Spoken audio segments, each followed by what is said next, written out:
Assalamualaikum warahmatullahi wabarakatuh. Halo teman-teman, apa kabar? Semoga kalian sehat selalu ya. Sebelumnya, perkenalkan dulu nama saya Siti Aisyah, NPM 2018 2150305.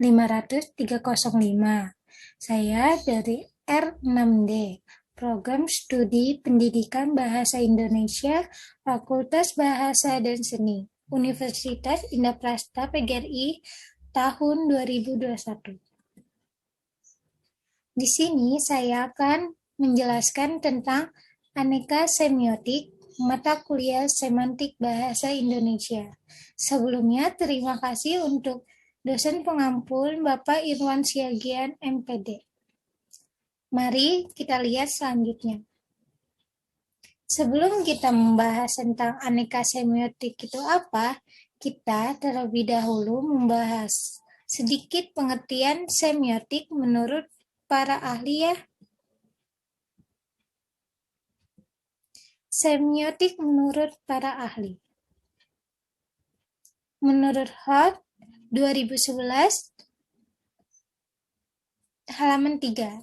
Semiotik adalah ilmu yang mengkaji tanda dalam kehidupan manusia. Artinya, semua yang hadir dalam kehidupan kita dilihat sebagai tanda, yakni sesuatu yang harus kita beri makna. Menurut Taul 1984 halaman 6 143, semiotika adalah ilmu sastra yang sungguh-sungguh mencoba menemukan konvensi-konvensi yang memungkinkan adanya makna. Selanjutnya, aneka semiotik. Dalam berkomunikasi tidak hanya dengan bahasa lisan saja, namun dengan tanda juga dapat berkomunikasi. Oleh karena itu, manusia dinobatkan sebagai makhluk tanda. Manusia yang menciptakan tanda dan manusia juga yang menggunakan tanda tersebut untuk kelangsungan hidupnya dan digunakan untuk mempermudah berkomunikasi antar sesamanya. Menurut Pateda 2001 halaman 29 terdapat 9 macam aneka semiotik. Pertama, semiotik analitik. Kedua, semiotik deskriptif. Ketiga, semiotik faunal. Keempat, semiotik kultural. Kelima, semiotik naratif. Keenam, semiotik natural. Ketujuh, semiotik normatif. 8, semiotik sosial. 9, semiotik struktural. Selanjutnya, mari kita lihat pembahasannya. Semiotik analitik. Menurut Pateda tahun 2001 halaman 29, semiotik analitik adalah semiotik yang menganalisis sistem tanda. Menurut Price, semiotik berobjekkan tanda dan menganalisisnya menjadi ide, objek, dan makna, atau disebut dengan segitiga makna. Ide atau lambang, makna, objek. Ide dapat dihubungkan sebagai lambang. Ide tercipta karena objek. Objek adalah acuan yang memunculkan tanda atau lambang dari ide dan objek yang menghasilkan makna. Sedangkan makna adalah arti yang terdapat dalam tanda dan mengaku pada objek tertentu. Selanjutnya, contoh semiotik analitik menurut Pateda. Seseorang yang mempunyai suatu ide dalam pikirannya, lalu ide tersebut digambarkan melalui alat tulis menjadi sebuah benda atau simbol, dan benda tersebut mempunyai makna di baliknya seperti pada gambar. Pemandangan masjid dalam gambar adalah objek. Objek atau gambar yang timbul dari ide seseorang lalu direalisasikan ide tersebut melalui gambar. Gambar tersebut memiliki makna, yaitu visualisasi seseorang untuk memberitahu tentang tempat beribadah orang Muslim kepada Allah Subhanahu wa Ta'ala. dapat disimpulkan melalui gambar tersebut adalah contoh dari semiotik analitik yang melibatkan suatu ide, objek, dan makna. Kedua, semiotik deskriptif. Menurut Parteda 2001 halaman 29, semiotik deskriptif adalah semiotik yang memperhatikan tanda yang dapat kita alami sekarang, meskipun ada tanda yang sejak dahulu tetap ada dan dapat kita deskripsikan. Contohnya, langit atau awan yang mendung menandakan bahwa hujan tidak lama lagi akan turun. Tanda ini berlaku dari dulu hingga sekarang. Namun, seiring perkembangan ilmu pengetahuan, teknologi, dan seni, banyak tanda baru yang diciptakan manusia. Ketiga, semiotik faunal menurut Parteda 2001 halaman 29. Semiotik faunal atau zoosemiotics adalah semiotik yang menelaah tanda yang dihasilkan oleh hewan, karena hewan tidak bisa berkomunikasi melalui bahasa. Oleh itu, hewan biasanya menghasilkan berbagai macam tanda untuk berkomunikasi dengan sesamanya.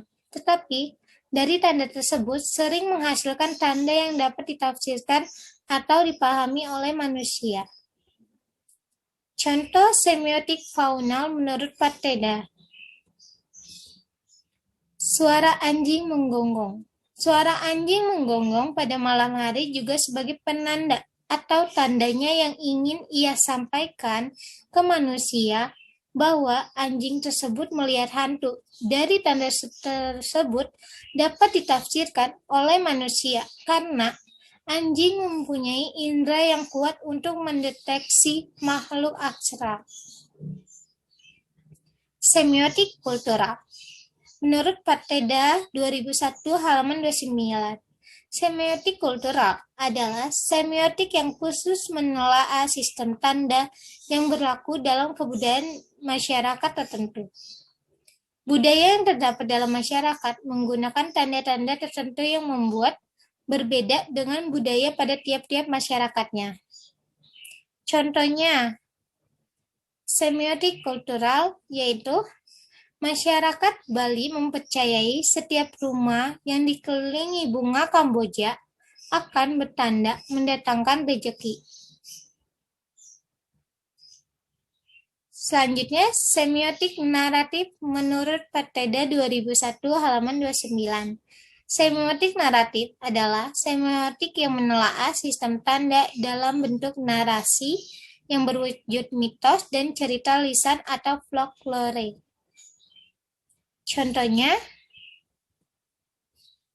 pohon kembar beringin di tengah alun-alun yang dinamakan Supit Urang. Dari dulu hingga sekarang banyak masyarakat mempercayai jika berhasil berjalan di antara dua pohon beringin yang berada di tengah alun-alun dengan mata tertutup, maka keinginannya akan terkabul. Narasi yang dihasilkan oleh manusia dapat menghasilkan tanda dengan menyimpan makna di dalamnya. Keenam, semiotik natural. Menurut Parteda 2001 halaman 29, semiotik natural adalah semiotik yang menelaah tanda yang dihasilkan oleh alam.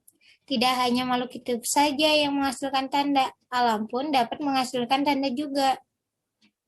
Contohnya, menurut Parteda 2001-29, contoh dari semiotik natural yaitu adanya gempa dan air laut yang surut secara tiba-tiba dan drastis merupakan tanda akan terjadinya tsunami.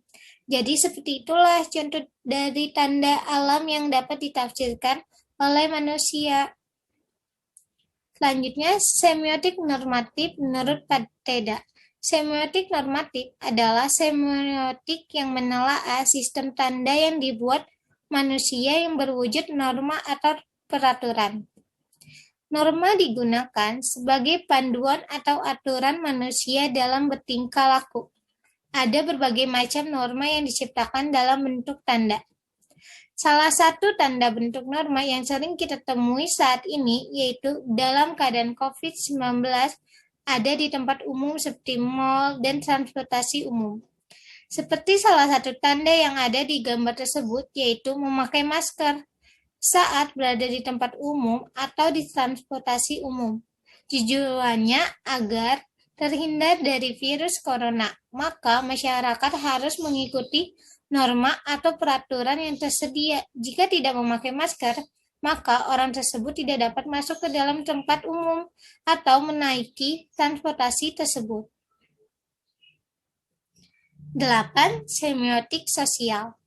Menurut Pateda 2001 halaman 29, semiotik sosial adalah semiotik yang khusus menelaah sistem tanda yang dihasilkan oleh manusia yang berwujud lambang, baik lambang berwujud kata maupun kata lambang berwujud kata satuan yang disebut kalimat. Dengan kata lain, semiotik sosial menelaah sistem tanda yang terdapat dalam bahasa. Contohnya, lambang kata Eid Mubarak pada gambar tersebut mempunyai makna, yaitu perayaan Hari Raya Idul Fitri, atau hari yang dinantikan oleh umat Islam. Yang terakhir, semiotik struktural. Menurut Pateda 2001 halaman 29, semiotik struktural adalah semiotik yang menelaah sistem tanda yang memanifestasikan melalui bahasa, yaitu bahasa verbal dan bahasa non-verbal. Contohnya, dari semiotik struktural menurut Pateda yaitu tanda dari bahasa verbal digunakan sebagai alat komunikasi dan dihasilkan oleh alat bicara. Seperti interaksi dosen dengan mahasiswa saat mengajar. Kedua, tanda dari bahasa nonverbal digunakan sebagai alat komunikasi dan dihasilkan oleh bahasa tubuh. Ketika kita sedang menangis, berarti kita sedang menandakan bahwa perasaan kita sedang bersedih. Simpulan, semiotika adalah suatu ilmu atau metode analisis untuk mengkaji tanda. Semiotika berasal dari kata Yunani, semio, yang berarti tanda. Para ahli mempunyai pengertian masing-masing. Dalam menjelaskan semiotika berpandangan bahwa semiotika adalah studi tentang tanda itu bekerja. Aneka semiotik yang paling diketahui ada 9 macam, yaitu semiotik analitik, semiotik deskriptif, semiotik faunal, semiotik kultural, semiotik naratif, semiotik natural, semiotik normatif, semiotik sosial, dan semiotik struktural. Ini daftar pustaka yang saya pilih untuk membuat video aneka semiotik. Terima kasih sudah melihat video saya. Kurang lebihnya mohon maaf. Wassalamualaikum warahmatullahi wabarakatuh.